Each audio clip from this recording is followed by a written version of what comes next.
Hello friends, Namaste and good day. Today I want to talk to you about a totally new topic, new and unrelated to the ones that we have touched so far on this channel. There is a lot that the world knows about India or Hindustan and a lot that it doesn't. And I'm going to do a few videos talking about some of the very unique aspects of both India in general and Hindu society, its culture, religion, and its perspective of the world. But I think in the first video, we need to cover a little bit about what we actually mean when we say Hindu. Is it a religion? Are we talking to the people who belong to India?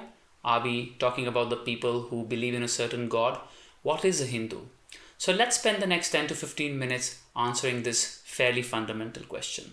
So the first thing that's worth mentioning, and this might be a little surprising to some of you, is that there is no reference to the word Hindu in the ancient Indian texts such as the Vedas or the Gita.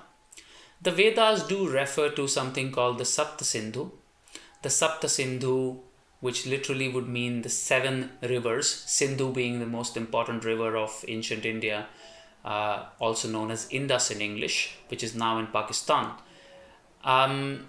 And Punjab, which is the state where all these rivers flow through today, which also literally means 5 rivers. There are a lot of theories about what happened to those 2 other rivers, but we won't get into that for now.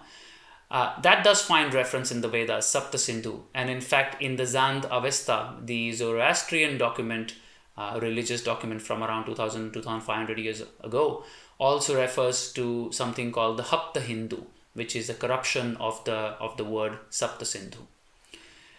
If you want to find other written evidence of the word Hindu, the oldest document, it's actually not a document, it's an inscription from the time of Darius the Great. So he was the second emperor of the Achaemenian dynasty in Iran from, I'm thinking, somewhere in 2500 BC, so 6th century BC or something.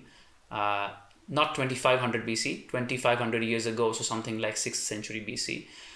He also refers to the people, roughly, of northwest India as Hindus or Hindush in their pronunciation. So no reference to the word Hindu in our ancient texts. So what is the word Hindu? The word Hindu then is what should accurately be called an ethno-geographical term, which means it's a term that is used to refer to a certain people who have some shared ethnic characteristics and who belong to a certain geographic area, loosely what we call India, or what we used to call India, because of course it also includes what is now Pakistan and Bangladesh. I'll give you a few examples to explain what this means. In the 13th or 14th century, a famous Marathi poet, Vidyapati, he refers to the Indians, and I'm saying Indians as the native people of India, as the Hindus, when he contrasts the Hindus with the Turks or the Turkis. That means the people who are not from India. Now, if you pay attention here, if he was referring to Hindus as a people who are adherents of a certain religion, then the comparison ought to be made with Muslims. But he doesn't use the word Muslims. He uses correctly another ethnogeographic term, Turks or Turkis, in which case he's actually just referring to people who also have a shared ethnicity and a shared geographical heritage, who happen to be invaders in this context, who have come to India. Remember, 13th, 14th century, the Delhi Sultanate was in power, and they were Turks and Mongols who had come via Turkey to India. So the term Turks was used in that context to differentiate those people from the people of India, also known as Hindus. Another example that's worth mentioning here is from the Persian document Jahangir Nama. Jahangir Nama is the biography of the Mughal Emperor Jahangir. Now, in this document, Jahangir refers to the 5th Sikh Guru, Guru Arjan, as a Hindu named Arjun who lives in Govindwal. He's of course complaining about him, that he's causing lots of grief to Jahangir and his administrators. But note how he refers to Guru Arjun. He refers to Arjun, obviously he doesn't call him a guru, but he calls him a Hindu named Arjun from Govindwal. Again, he is considering anyone who is ethnically Indian to be a Hindu because they are from Hindustan, as compared to himself, who is not from Hindustan and is therefore not a Hindu, not because he's a practitioner of a different faith, but also because he's from a different part of the world. Still confused? I'll give you one more example. Think of the word Arab or Arabi in Hindi or Urdu. Now, Arab is almost an exact equivalent of the word Hindu, but from a different ethno-geographical construct. Arabs refer to people who are from a certain area, roughly Arabia, what we now call Arabia, of course, and also who have certain shared ethnic characteristics, including similar language. Most of them speak Arabic. They have dialects, of course, just like the Hindus have their own languages. The Arabs have their own languages with some differentiations, but they are all from the same language family, just like all the Indian languages are from the same language family with some exceptions. So they have, many similar ethnic characteristics, and they are from the same geography. So Arabs refers to people of a certain region, not to the religion that they profess, because the religion that they profess has changed over time. Arabs were actually Jews for a lot of time. Then they became Christians, as many of them today are. And then, of course, they became Muslim, that most of them today are. I'll give you another interesting, make another interesting point here. The so-called Islamic greeting, Salam Alaikum, is actually an Arabic greeting which has nothing to do with Islam. It was a greeting that was used by Christian Arabs much before Islam made its debut in Arabia. And therefore it is actually a traditional Arabic greeting, which of course the Muslims now use in their own context to imply something else. And you can extend that same simile to India, where our equivalent of that would roughly be Namaste, and pay attention to the gesture as well as the word. This gesture and this word is common across all of India, or used by all the Hindu people, irrespective of their actual religion. For example, later the Sikhs, they've modified it to say Sat Sri Akal. They have the same gesture, but the actual words have changed to be more religion specific. And in this case, that is a more religious greeting. Or the Jains, they might say Jai Jinendra, but they would still be doing this because they have all originated from that original Namaste as a gesture and a greeting. So the British inherited a lot of this, the administration from the Mughals. Of course, the Mughal dynasty was dying towards the end of the 17th century. British came in and they started codifying some of these laws. They were good at making institutions, so they designed personal laws for the Hindus and the non-Hindus. Hindus, again, here referred to everyone in India except the Muslims. Now, why did they exclude the Muslims? There are two reasons here. One is that you can argue that they wanted to have some sort of a distinction between the two for their own gains. But more importantly, the Muslims did not accept themselves to be part of that ethno-geographic identity. The Muslims wrongly, of course, as we know from DNA studies of the 21st century, associated themselves to be from a different ethnicity. They thought of themselves as Turks or Arabs, and a different geographic area, again, being Central Asia or Arabia, rather than being Hindus in the sense that they didn't consider themselves to be Hindu people. And of course, this very mindset later led to the partition of India. So the British colonized India and also codified their laws, and again, their reference was also the same. Hindus included all the native people of India. Some of these laws made its way to the Indian constitution. The Muslim laws, the Muslim personal law, for example, made its way to the Indian constitution by virtue of being a separate personal law enacted by the British.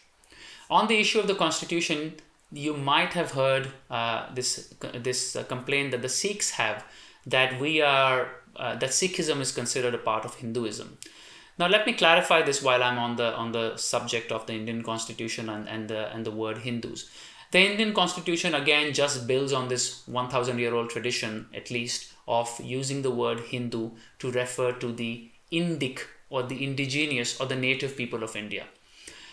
It does not say that Hinduism and Sikhism are the same. It only maintains that Sikhs are Hindus, just as maintained by the British, just as maintained by the Mughals, just as maintained by the Turks. But it has no reference to Sikhism being the same as Hinduism. In fact, to the contrary, it recognizes Sikhism as a separate religion in two places in the constitution. It's in Article 25, if you care to read it, and it grants the adherents of the Sikh faith special privileges. For example, they can carry a kirpan in places where others ordinarily wouldn't be allowed to. So, and also keep in mind that it's not the constitution's job to define what a religion is or who the adherent of a religion is. But the Indian constitution is the latest or the last in a series of documents that refer to the people of India or the indigenous people of India as Hindus. So I hope you are with me. I know this can be a little confusing. So this is an ethnogeographic term. Now this will lead us to the next question about where does Hinduism come in then? And I will be exploring this in the subsequent video, but I will touch on one point in this one, which is that think about the practitioners of Hinduism who are not from India, who were not from India. For example, the Balinese Hindus from Bali in Indonesia, or an even better example would be the Champas from Vietnam, who were Polynesian Hindus. So they had nothing to do with India or Hindustan or Bharat or Sapta Sindhu or anything of that. They just happened to accept some of the Hindu rituals and texts and became, you can say, converts into Hinduism of some sort, or were influenced by Hinduism, if I can use that word here for a second. So what I'm really arguing is that you can be a follower of Hinduism without being a Hindu. Just like Tulsi Gabbard today, who is a presidential candidate in the United States. People call her a Hindu. But she's not a Hindu because she has got nothing to do with the Indian or the Hindu ethnicity or the geography of India. She's never been here. She was obviously not born here. Her parents are not from here. She's from Hawaii. Mother's German, father's Polynesian Maori or something. But she is a practitioner of Hinduism. So this is another critical point that I'm making, which is that you can be a practitioner of Hinduism, or more accurately, one of the sects of Hinduism, because Hinduism itself, you can argue, is not a religion, and I'll talk about this in the next video. But that doesn't make you a Hindu. In conclusion, I mentioned a couple of times that Hindu is an ethnogeographic term, or more accurately, what's called in English a denonym. That is a term to refer to the people or the citizenry of a certain state or region. For example, Brits or French or Russians or Arabs, or you can find many, or Japanese or Chinese or Chini, as we would call them in Hindi. These are all denonyms, and Hindu is a denonym used just in the same breath to refer to the people of India. It is a frame of reference used by others, not by ourselves. You can substitute the word Hindu with Indian or Bharatiya or even Hindi, not the language Hindi, but Hindi is also used in the same context. For example, in the poem by Allama Iqbal, where he says, Hindi hai hum, watan Hindustan hamara. He's saying that we are Hindi or Hindu or Indian, whatever you want to call it, and that our land is Hindustan. And that really is the key point that I wish to make today. In the next sequel to this video, I would want to touch on a little bit about the difference then between Hindu and Hinduism, and firstly, if there is something called Hinduism, because that also muddles the waters further, especially when you look at Hinduism as a faith from an Abrahamic viewpoint, which it never was and never will be. But until then, I hope you enjoyed this video. If you did, please share your comments and feedback with me, and don't forget to subscribe to this channel. Thank you and namaste.